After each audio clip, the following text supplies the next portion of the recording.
No, I believe one of your first gimmicks that you used was Mascara Magica, which is a magic mask. Mascara Magica. Right. How did you come up with that gimmick? I didn't. That was that's when AAA had broken off. Right. And Paco, EMLL was just, they hungry, they wanted personalities and stuff. So they had an artist, come up with all these designs and stuff like that. And that was one of them. Who are some of the guys that you worked with around this time period, as far as like you in the ring? Well, the ones that had a big influence on me were Negro Casas, #1. El Dandy had a lot of influence on me. Obviously, a tag team, when I first debuted a tag team with my cousin Javier Yanez. But he had an influence on me too. But as far as wrestling, is Negro Casas, El Dandy. Who else did I? Atlantis. And, these guys that took me in and befriended me when not a lot of people would. And they didn't care who my dad was. Right. It was a good feeling. And not only that, I learned a lot from them. Now, in Mexico, is there a lot of politics in the dressing room too? Everywhere you go in the business, there's a lot of politics. Right. I don't care what you say. Everywhere and anywhere you go, there's politics. Some is just more abrupt than others. But everywhere you go, there's politics. Now, eventually, EML and AAA, they split. They formed two different companies, and you left EML, I believe, to go over to AAA. What made you leave EML? I didn't see Paco doing anything with me. He promised me a lot of stuff. Right. Yeah, we're going to do this. Yeah, we're going to do that. And, I was hungry, man. I'm very hungry at that time. I wanted to do stuff, and I just felt wasting away there. I didn't feel I was going anywhere there.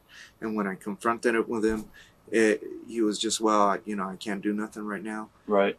And that's when I went to AAA. Plus, they offered me more money, of course.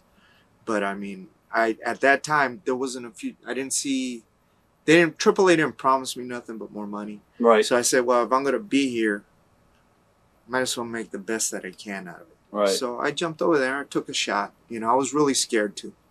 Because I'd never done anything like that. Never rebelled against a promoter or done business that way. I was always very loyal. And until I found out this business, it's a very independent business, unfortunately. And you can only have so much loyalty. I mean, look at Bret Hart. Look how long he was loyal. Right. And what happened, unfortunately, maybe it was a misunderstanding with both parts. That's none of my business. I don't know the whole story. I'm just saying, things happen in this business. Bottom line is, I got to feed my family. Right. Period. Over now. How would you compare the two companies, EMLL and AAA?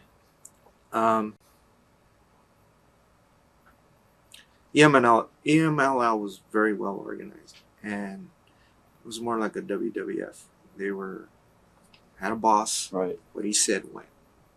It may have gotten switched. I'm not saying this doesn't happen in WWF, but I know it happens. Well, it does a little bit, but not as bad. But in EMLL, as the orders go down the ranks, that's where the politics comes in. Right. AAA, there was a lot of guys that had a lot of pull. Obviously, it was an outlaw promotion if you look at it, So basically, when I was there, it was more like a team, like a family when I was there with Art, because we were all striving for the same thing. We wanted to get the thing over, and it was getting over. Everybody was happy. So, as far as that aspect, business aspect, I'd say EMLL was more organized and AAA was, jumpy. Right. But there was a lot more family oriented, around the dressing room and everybody wanting to work and wanting to do the right thing in AAA. That's what I found there. As far as road schedule in Mexico, what was that like as far as shows? And what was the daily routine for you in Mexico? Man, well, once I got going, when I was first in Mexico, I'd wrestle maybe 3-4 times, and then later I got more. Right. 5 times, 6 times, all over the road. Basically almost like this, just here's a lot of flying. Right. Over there, a lot of bus. Right.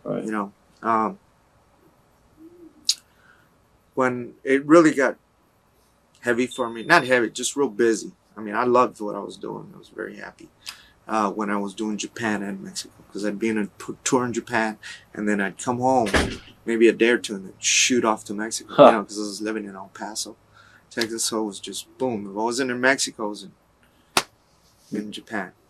That's one of my next questions. How did New Japan first contact you, and was it easy to negotiate a deal with them?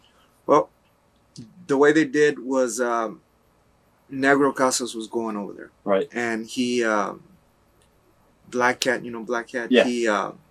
They were looking for somebody for the junior tournament, and Negro Casas recommended me.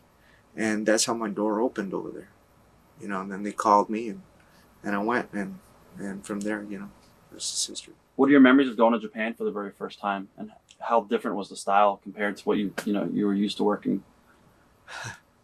Well, my brother Chavo and my brother scared the heck out of me. They said, "Man, you better get in shape and you better do this and that." So I was running about 3 miles a day in the desert.